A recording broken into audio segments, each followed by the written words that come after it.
నమస్తే welcome to Aadya TV నేను మీ స్వర్ణ ప్రస్తుతం మనతో పాటు ఉన్నారు టీపీసీసీ సెక్రటరీ కోట్ల శ్రీనివాస్. నమస్తే అండి. శ్రీనివాస్ గారు, మీరు డైరెక్ట్గా పాదయాత్ర నుంచి వస్తున్నారని అయితే విన్నాను నేను. ఎట్లా నడుస్తోంది, ఎట్లా జరుగుతోంది కార్యక్రమం అంతా? అమ్మా, సమ్మక్క సారక నుంచి మొదలైన పాదయాత్ర నవ్వుతో నా భవిష్యత్ రాష్ట్ర రాజకీయ ముఖ చిత్రం పైన మార్చేసేలా ఉందా? మార్చేలా ఒక సువర్ణ అక్షరాలతో లిఖించబడ్డ రాహుల్ గాంధీ పాదయాత్రకు అనుసంధానంగా రేవంత్ రెడ్డి గారు అదేవిధంగా సీనియర్ నాయకులందరూ చేస్తున్న పాదయాత్ర ప్రజలు విశేషమైన స్పందనమ్మ.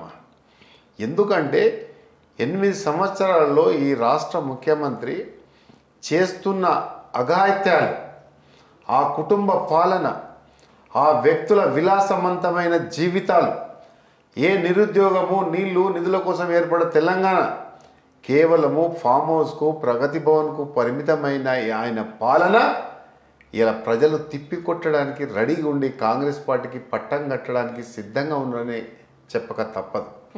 మీరు ఒకసారి మీ మీడియా ఛానల్ ద్వారా మా యొక్క రేవంత్ రెడ్డి గారి పాదయాత్ర కానీ, ఉత్తమ్ కుమార్ రెడ్డి గారి పాదయాత్ర కానీ, ఇటు హనుమంతరావు గారి పాదయాత్ర కానీ, మా సీనియర్ నాయకులందరూ కాంగ్రెస్ పార్టీకి సంబంధించిన నాయకుల పాదయాత్రలు ఒకవేళ మీరు పరిశీలించినట్టయితే మీకు ఫలితం మీకే తెలిసిపోతుంది.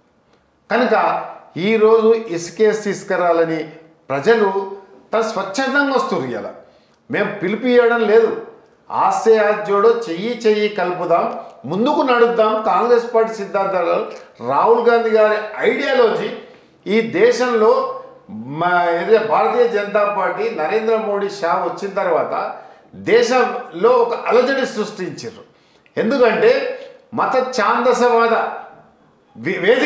వేదికలుగా మార్చుకొని లౌకికవాదాన్ని తొక్కేయాలనే ఒక దుర్బుద్ధితోటి భారతదేశము 75 సంవత్సరాల డెమోక్రటిక్ పార్లమెంటరీ వ్యవస్థనే సర్వనాశనం చేసిన కేంద్ర ప్రభుత్వాన్ని నరేంద్ర మోడీ, అమిత్ షాను ఎప్పుడు దించాలని ఈరోజు మరి దేశ ప్రజలందరూ ఎదురు చూస్తాం. అందుకొరకే ఏ కన్యాకుమారి నుంచి అయితే మొదలైందో పాదయాత్ర రాహుల్ గాంధీ గారిది ఈరోజు కాశ్మీర్ వరకు ముగిసింది.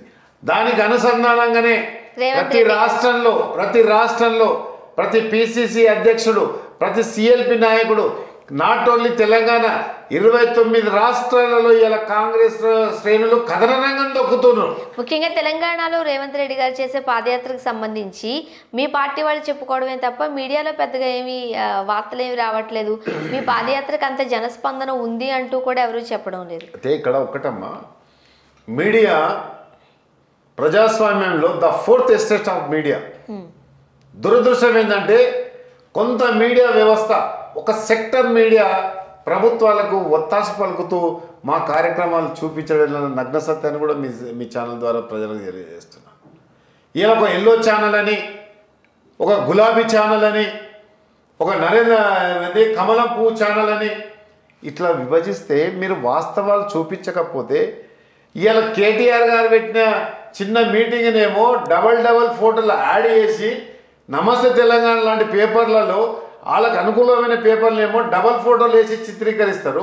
ఇలా మా పార్టీ నాయకులు పాదయాత్ర చేసి స్వచ్ఛందంగా వేలాది మంది ఉద్యోగులు, నిరుద్యోగులు, మహిళలు, దగాపడ్డ తెలంగాణ మహిళలు ఈరోజు పాదయాత్రలో స్వచ్ఛందంగా వచ్చి మద్దతు తెలుపుతుంటే మాత్రం మీడియా ఒక ఏకపక్షంగా చూపించడం మాత్రం చాలా పొరపాటు. మీ దగ్గర కూడా డబ్బులు బాగానే ఉన్నాయి కదా, మీరు ఒక మీడియా సంస్థను కొనుక్కోవడం, ఒక ఛానల్ పెట్టుకుంటే. మీడియా అనేది ఒక సంస్థ, జ్యుడిషియరీ, అదేవిధంగా ఎగ్జిక్యూటివ్, అదేవిధంగా మీడియా, ఈ రెండు ప్రజాస్వామ్యానికి పునాదులు. మీడియా అనేది కొనుక్కోవడం అనేది, పెట్టుకోవడం అనేది ఆ మాట వినడానికే ఇబ్బెట్టుగా ఉంటుంది. మీడియాకున్న స్వేచ్ఛ, జ్యుడిషియరీకి ఉన్న స్వేచ్ఛ, అదేవిధంగా ఎగ్జిక్యూటివ్కి ఉన్న స్వేచ్ఛ, లెజిస్లేటర్కి ఉన్న స్వేచ్ఛను మనం ఎవరు హరించదు, ఎవరు కొనలేము. మీడియా అంత ప్రతిష్టమైంది. ఒకనాడు ఒక తెలంగాణలో జరుగుతున్న అన్యాయం ఇలా షోయబుల్లా ఖాన్ ఒక రచన చేస్తే కేంద్ర ప్రభుత్వం కలిగి తెలంగాణ రజాకర్ల పరిపాలన నుంచి విముక్తి కలిగించింది. That is media. ఒక సురవర ప్రతాప్ రెడ్డి ఆయన రాసిన రచనలు, ఆయన రాసిన వ్యాసాలు, మరి ఆ రోజు ప్రభుత్వాలను కదిలించినాయి. కానీ ఈరోజు దురదృష్టం ఏంటంటే 8 సంవత్సరాల్లో భారతీయ జనతా పార్టీకి కొన్ని మీడియా సంస్థలు అమ్ముడుపోతున్నాయి, రాష్ట్ర ప్రభుత్వానికి కొన్ని మీడియా సంస్థలు అమ్ముడుపోతున్నాయి. ఒకవేళ మీడియా సంస్థలు అమ్ముడుపోకపోతే వాళ్ళ మీద కేబుల్ చట్టాన్ని తెస్తాన దుర్మార్గమైన ముఖ్యమంత్రి ఎవరంటే కేసీఆర్ గారు. అదే కేంద్రంలో వాళ్ళకు అనుకూలంగా వార్తలు రాయకపోయినా, వాళ్ళకు అనుకూలంగా టీవీ వార్తలు ప్రచారం చేయకపోయినా వాళ్ళ మీద ఈడీ కేసులు పెట్టి వాళ్ళ మీద ఇన్కమ్ ట్యాక్స్ పెట్టే దుర్మార్గమైన పరిస్థితుల్లో ఇలా కేంద్ర ప్రభుత్వం ఉందా అంటే, ఓ ప్రజాస్వామ్యమా నిన్ను నువ్వే కాపాడుకోవాలి, ఈ ప్రభులు కాపాడలేరు. ప్రజాస్వామ్యం ఇలా పరిడనిలది. ఈ సందర్భంగా చెప్పదలుచుకున్నా, ప్రజాస్వామ్యం ఎప్పుడు పరిడనిలుతుంది? స్వేచ్ఛ. మనం ఏ స్వేచ్ఛ వాయువుల కోసమో బ్రిటిష్ వారిని దానిలో, ఇటు తెలంగాణలో నైజాం దానినేమో, అదేవిధంగా ఆంధ్ర వలస పాలకులు ధన్యం, స్వేచ్ఛ కోసం ధన్యం. మారుతున్న సాంకేతిక పరిణామాల దృష్ట్యా మనం ఏదైతే చేస్తున్నామో, ప్రజలతో ఎలా మమేకమవుతున్నామో కళ్ళకు కట్టినట్లు చూపిస్తోంది మీడియా రంగం.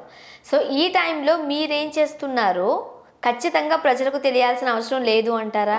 సో పోటీ పార్టీతో పోటీ పడాలి అనుకుంటే మనం కూడా కాంపిటీషన్ మీడియాను అభినందించాలనా, మీడియాను కామెంట్ చేయాలనా? నేను ఏమంటున్నా, మాది ఎక్కువ చూపించకురి, ఉన్నది ఉన్నట్టుగా చూపిర్రి. మాకు 2000 మంది వస్తే 2000 మందిని చూపించారు, కానీ 20,000 మందిని చూపించకండి. మీది చూపించడానికి ఫర్ ఎగ్జాంపుల్ మనం చూసుకుందాం, ఎల్లో మీడియాను ఒక మీడియా ఉంది బయట. సో వాళ్ళు ఎవరిని చూపిస్తారు? ఎల్లో మీడియా చంద్రబాబు నాయుడు చూపిస్తారు, నారా లోకేష్ చూపిస్తారు అని మీరు చెప్పే మాట మీరు చెప్పాలి. సాక్షి పేపర్ వైఎస్ జగన్ చూపిస్తుంది, సాక్షి టీవీ జగన్ చూపిస్తుంది, ఇక్కడ షర్మిలను చూపిస్తుంది. ఇట్లా ఈనాడు, ఎవరికి వాళ్ళు ఈనాడు, ఆంధ్రజ్యోతి మన కేసీఆర్ గారికి ఒత్తాస పలుకుతున్నారు. ఈ వ్యవస్థ చెడు వ్యవస్థ మన అనేది. ఈ వ్యవస్థ ఉండొద్దు. Journalism, what is meaning of journalism? Journalism course చేసేటప్పుడు చెడును చెడుగా చూపించి, మంచిని మంచిగా చూపించి, సమాజానికి ఒక విలువైన సందేశాన్ని పంపడమే మీడియా ఉన్న భుజస్కంధాల మీద ఉన్న గురుతరమైన బాధ్యత. ఆ బాధ్యతను వదిలిపెట్టి ప్రభుత్వాలకు లొంగిపోయి వాళ్ళతే ఏది ఆశిస్తుర్రో, ఏం కోరుకుంటుర్రో వాళ్ళకు సమకూరుస్తున్న క్రమంలో నీ బాధ్యతను విస్మరిస్తుర్రు మీడియా అనేది నేను స్పష్టంగా ఆరోపణ చేయదలుచుకున్నా. ఓకే, సో మీకంటూ సొంత ఛానల్ లేదు అంటారు? అవసరం లేదు. సోషల్ మీడియానే ఛానల్, ప్రజల ఛానల్ ఒకటమ్మా. ఫర్ ఎగ్జాంపుల్ మీకు ఒక ఉదాహరణ చెప్తా. ఒక సినిమా రిలీజ్ అవుతుంది. సినిమా ఒక శంకరాభరణం అనే చిన్నప్పుడు ఒక సినిమా రిలీజ్ అయింది. ఒక 2 వారాలు ఎవరు పోలేదు, ఏ ప్రచారం లేదు, మౌత్ టు మచ్ ప్రచారం. బాగుంది బాగుందని మీరు నాకు చెప్పడం, నేను ఇంకోటి చెప్పాలంట. 100 days సినిమా నడిచి అది పెద్ద షీల్డ్ ఫిలింఫేర్ అవార్డు తీసుకున్నది.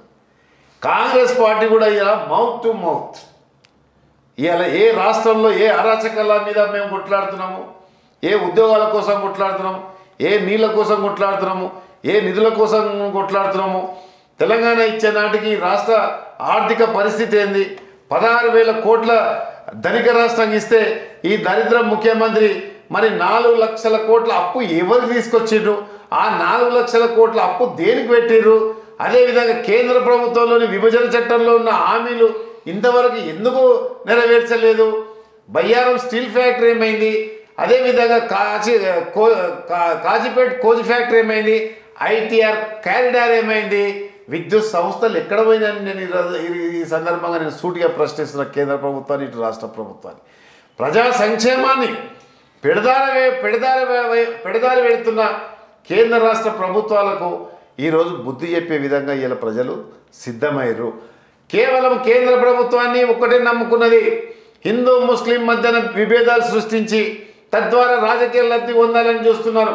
ఇక్కడ ఈ ముఖ్యమంత్రి మాత్రం ఇవాళ 29 రాష్ట్రాల్లో హైయెస్ట్ కరప్షన్, హైయెస్ట్ ఎకనామిక్ ఉన్న అంటే డబ్బు ఆర్థిక స్తోమత ఉన్న ముఖ్యమంత్రి ఎవరంటే కేసీఆర్ గారు. ఏ కేసీఆర్ గారు అయితే ఏ ధనాన్ని అమ్ముకొని ఇలా ప్రజలకు పంచిపెట్టి తద్వారా లాభం పొందాలని మళ్ళీ ఎన్నికలకు పోవాలని అనుకుంటున్నావు. ప్రజలు ఎప్పుడు కూడా ఒక్కసారి మోసపోతారు, కానీ పదే మోసం